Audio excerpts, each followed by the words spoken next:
আসসালামু আলাইকুম ভাইয়ারা, কেমন আছো তোমরা সবাই? আশা করছি তোমরা সবাই অনেক অনেক ভালো আছো। গতি অধ্যায় তোমাদের সাথে শেষ করার পর আজকে আমি তোমাদের জন্য নিয়ে এলাম কাজ, ক্ষমতা ও শক্তি। দেখো, আমি অধ্যায়টা শুরু করছি কাজ, শক্তি ও ক্ষমতা লিখে। কেন শুরু করছি তোমরা ক্লাসের মধ্যে ধীরে ধীরে বুঝতে পারবা। আমি প্রথমত এই অধ্যায়ে কাজ ব্যাখ্যা করব, তারপর শক্তি ব্যাখ্যা করব, তারপর ক্ষমতা ব্যাখ্যা করব, এবং তারপর আমরা এই অধ্যায়ের ধুম ধুম অনেকগুলা সিকিউ সলভ করব এবং এমসিকিউ সলভ করব। এরপর তোমরা বুঝতে পারবা যে ক্লাসটা করে অ্যাকচুয়ালি আমাকে বেনিফিট হয়েছে নাকি হয়েছে না। চলো তাহলে আমরা শুরু করে দিই। প্রথমত তোমাকে জানতে হবে যে কাজ জিনিসটা কি। কাজ জিনিসটা অ্যাকচুয়ালি কি? আচ্ছা ভাইয়ারা, আমরা তো আমাদের বাস্তব দুনিয়ার আমরা অনেক কাজে বলতে পারি, তাই না? আমি তো বলি, তুমি বাসায়, এটা তোমার বাসা থেকে তুমি স্কুলে গেছো, তোমার হোম, এবং তুমি স্কুলে গেছো। দেখো, এখানে কিন্তু তুমি কাজ করছো, তাই না? তুমি কি করছো? এখান থেকে কাজ করছো। আচ্ছা, একটা দারোয়ান, আমাদের যে গেট পাহারা দেয় বাসার, ওই দারোয়ানও কি করে? একটা জায়গায় সারাক্ষণ বসে থাকে। তো সেও কি কাজ করে, মাস শেষে টাকা নিয়ে যায়? আচ্ছা, তাহলে আমরা বুঝতে পারলাম একটা জিনিস, যে আমাদের কাজ মানে, আমরা বুঝতে পারছি নাকি? কাজ তো বোঝা গেছে নাকি? কোনো কিছু করাই আমরা কাজ বলি, তাই না? কোনো কিছু করাকে কি বলি? কাজ বলি। কিন্তু ভাইয়ারা, ফিজিক্সের ভাষায় সবকিছু করাকে কি বলবে না? কাজ বলবেন না। কেন? ফিজিক্সের ভাষায়, মানে ভাষায়, কাজ মানে হলো, আচ্ছা আমি কলকাতা ভাষায় নিয়ে আসলাম কেন, সরি ফর দ্যাট। কাজ মানে হইলো ওয়ার্ক, তাই না? কাজকে আমরা ডাব্লিউ দ্বারা প্রকাশ করবো। কি দ্বারা প্রকাশ করবো? ডাব্লিউ। কারণ কি, কাজের ইংরেজি কি? কাজের ইংরেজি হলো ওয়ার্ক। এই যে ওয়ার্ক থেকে, ওয়ার্কের ডব্লিউ থেকে আসছে কাজ। ঠিক আছে, মনে থাকবে? আচ্ছা, এরপর তাহলে কাজ মনে রাখতে হবে আমাদেরকে। ধরো আমি লিপ জেল নিয়ে আসলাম, আমি লিপ জেল দিই তোমাদেরকে, উদাহরণ দিই। শোনো, আমি কোনো ব্র্যান্ডিং করতেছি না, জাস্ট এটা জাস্ট এক্সাম্পল হিসেবে রাখো, ঠিক আছে? ধরো এটা আমার একটা লিপ জেল, ঠিক আছে? এখন এই জিনিসটাকে আমি এই জায়গা থেকে আমি এই জায়গায় নিয়ে যাব, ঠিক আছে? এখন দেখো, আমি এর মধ্যে একটা বল প্রয়োগ করলাম, বুম, এই জায়গায় চলে গেল, তাই না? দেখো, আমি কি করছি, তাকে এখান থেকে বল প্রয়োগ করছি। বল প্রয়োগ করার কারণে তার কি হইলো? তার স্মরণ ঘটছে, রাইট? এই যে ফিজিক্সের ভাষায় আমি কাজ করাটাকে এমন ভাবে ডিফাইন করব যেন সেটা বল এবং স্মরণের মাধ্যমেই থাকে। দেখো, কাজ মানে হইলো আমি যতটুকু বল দিছি, তাই না? আমি ধরো এখান থেকে জিনিসটাকে এই জায়গায় নিয়ে গেছি, তাই না? এখন দেখো, আমি জিনিসটার মধ্যে একটা কি দিছি? একটা বল দিছি। কি দিছি? বল দিছি। এই বল দেওয়ার কারণে এই জিনিসটা কি করছে? একটু স্মরণ করছে। স্মরণটাকে আমরা এস দ্বারা প্রকাশ করতে পারি। তাহলে বল আর স্মরণের গুণফলটাকে আমরা কি বলবো? কাজ বলবো। কি বলছি ভাইয়ারা? বল এবং স্মরণের গুণফলকে আমরা কি বলবো? কাজ বলবো। ঠিক আছে, মনে থাকবে তো? বল এবং স্মরণের গুণফলকে আমরা কি বলবো? কাজ বলবো। ঠিক আছে, কিন্তু তোমাদের বইয়ের মধ্যে সূত্রটা এরকমই দেওয়া, কিন্তু এক্স্যাক্টলি যে সূত্রটা হবে সেটা হবে এফ এস কস থিটা। আচ্ছা, কস থিটা মানে কি বোঝো না তো ভাইরা? তোমরা ক্যালকুলেটরটা হাতে নিবা। আমি ধরো একটা ক্যালকুলেটর নিই হাতের মধ্যে। এই যে ক্যালকুলেটরে এই যে জিনিসটা কস, এটাই কি আমার অ্যাকচুয়ালি কজ। ঠিক আছে? আচ্ছা, এখন চলো আমরা আমাদের সামনের টপিকে যাই। তাহলে দেখো, কাজ মানে হইলো এফ এস কস থিটা। কি বলছে ভাইরা? কাজ মানে হইলো এফ এস কস থিটা। আচ্ছা, একটু একটু খেয়াল করতে হবে আমাদেরকে। কি করতে হবে? খেয়াল করতে হবে। দেখো, কাজ মানে বলছিলাম এফ এস কস থিটা। আচ্ছা, থিটাটা মানে কি? থিটা মানে একটা কোণ। কি বলছি? থিটা মানে হইলো একটা কোণ। আচ্ছা, কিসের কোণ? কোণটা হইলো বল ও স্মরণের মধ্যবর্তী কোণ। কি বলছি? বল ও স্মরণের মধ্যবর্তী কোণ। ঠিক আছে? আচ্ছা, বল আর স্মরণের মধ্যবর্তী কোণ মানে কি বুঝাতে দিয়েছেন ভাই আপনি? দেখো, আমি বলটা দিছি এই বরাবর, তাই না? বল দিছি কোন বরাবর? এই বরাবর। স্মরণও করছে কোন বরাবর? এই বরাবর। তাহলে বল আর স্মরণের মধ্যবর্তী কোণ কত? বলও গেছে এদিকে, স্মরণও গেছে এদিকে। দুইটা জিনিস যদি সেম দিকে কাজ করে, তাহলে তাদের মধ্যবর্তী কোণ হইলো 0 ডিগ্রি। কত ডিগ্রি? 0 ডিগ্রি। কিন্তু ভাইয়ারা, যদি আমি দেখতাম যে আমি বল দিছি এই দিকে, কিন্তু স্মরণ ঘটছে এই দিকে, তাহলে আমি বলতে পারতাম যে বল আর স্মরণের মধ্যবর্তী কোণ কত? 90 ডিগ্রি। ঠিক আছে? আর এমন যদি হইতো, আমি বল দিছি এই বরাবর, কিন্তু স্মরণ হইছে এই বরাবর। আচ্ছা, আমি বল দিছি এই বরাবর, আর স্মরণ হয়েছে আমার কোন বরাবর? এই বরাবর। তাহলে এটা আমরা কত ডিগ্রি বলতে পারি? 45 ডিগ্রি বলতে পারি। এটিকে আরেকভাবে এক্সাম্পল দেওয়া যায়। ধরো, তুমি জিনিসটাকে এই বরাবর টানতেছো। কোন বরাবর? এই বরাবর টানতেছো, মানে এই বরাবর বল প্রয়োগ করতেছো। জিনিসটা স্মরণ হইতেছে এই বরাবর। আচ্ছা, কত ডিগ্রি অ্যাঙ্গেল? ধরো এটা 90 ডিগ্রি, তাহলে এটা কত ডিগ্রি হবে? এর অর্ধেক 45 ডিগ্রি। আচ্ছা, এই যে 45 ডিগ্রি জিনিসটা, এটা মানে কি বুঝতে পারতেছো? বাস্তব জীবনে কি এর উদাহরণ আছে নাকি আছে না, বলো ভাইয়েরা? আমরা সবাই জানি বাস্তব জীবনে এর এক্সাম্পল অনেকগুলো আছে, তাই না? কিরকম?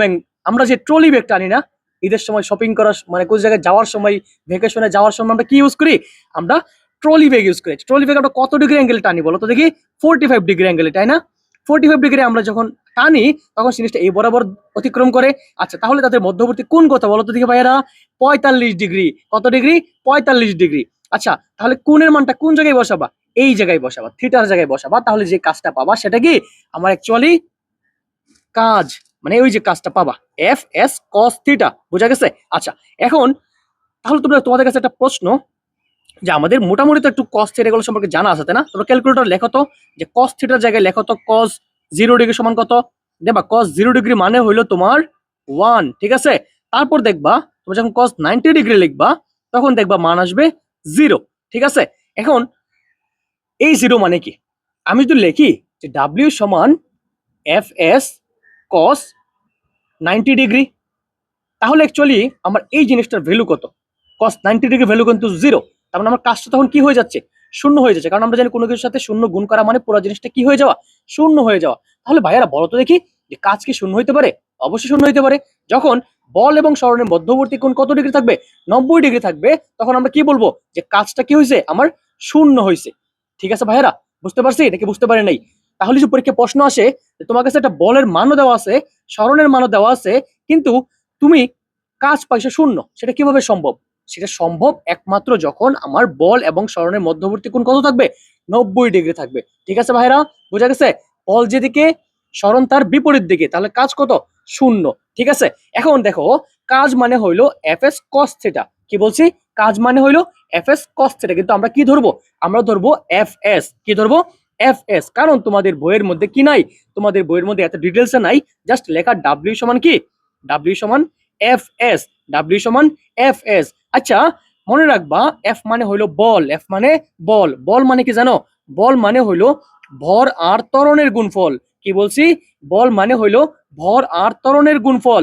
আচ্ছা, তাহলে এখানে এম এর জায়গায় আমরা এম এ বসাইতে পারি, এফ এর জায়গায় এই যে এফ এর জায়গায় এম এ বসাই দিলাম, আর এসটা হয়ে গেল আমার এস ই থাকলো। ঠিক আছে, দেখো তো ডাব্লিউ সমান এম এ এস পাইছি, পাইছে কিনা? হ্যাঁ, তাহলে জিনিসটা কি মিন করে? এই জিনিসটা মিন করে কাজের সূত্র। ঠিক আছে, তাহলে কাজের সূত্র কি? M A S. কিন্তু কিন্তু ভাইয়ারা, এটা মুখস্থ করার সাথে সাথে আমাদেরকে আরেকটা জিনিস জানতে হবে, তাই না? দেখো, আমি যদি বলি তোমাকে, আমি একটা জিনিস উপরের দিকে কি করছি? উপর থেকে ফালাইছি বা উপর দিকে থ্রো করছি। দেখো, আমি জিনিসটা আগে ছিল এই জায়গায়, এখন কোন জায়গায় আসছে?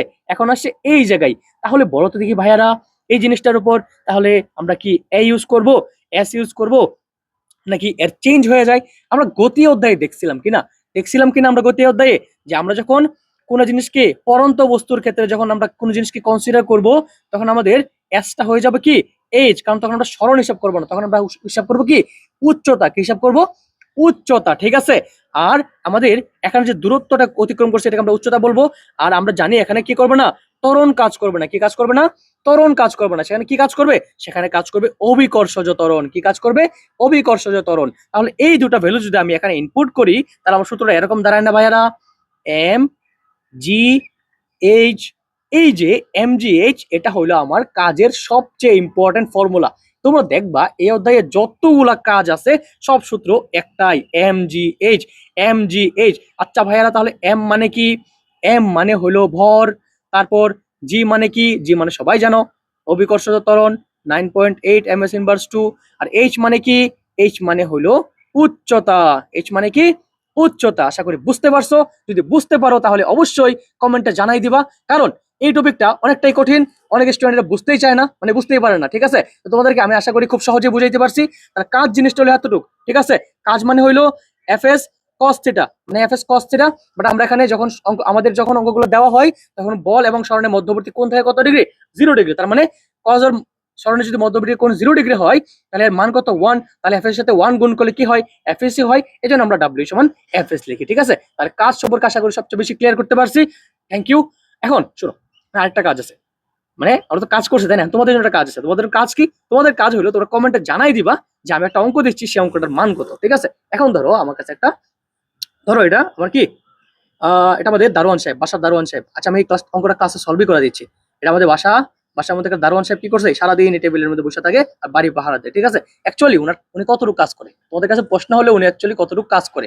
আচ্ছা, ফিজিক্সের বাসায় উনি কোনো কাজ নাই। কি বলছি? ফিজিক্সের বাসায় ওনার কোনো কাজ নাই, মানে উনি কাজ করে নাই। বুঝছো? কাজ দেয়। কেন কাজ করে নাই? তাহলে উনি বেতন দিচ্ছে কেন তাহলে ওনাকে? রাইট? উনি যেহেতু কাজই করে না, তাহলে তোমাকে কেন বেতন দিচ্ছ? শোনো, আমরা জানি ডাব্লিউ সমান কি? F S. আচ্ছা, উনি যেহেতু বৈশা আছে, নিশ্চয়ই উনি একটা বল দিতেছে, তাই না? আচ্ছা, বল দেখ। কিন্তু উনি কি অ্যাকচুয়ালি কোনো দূরত্ব সরণ অতিক্রম করতেছে?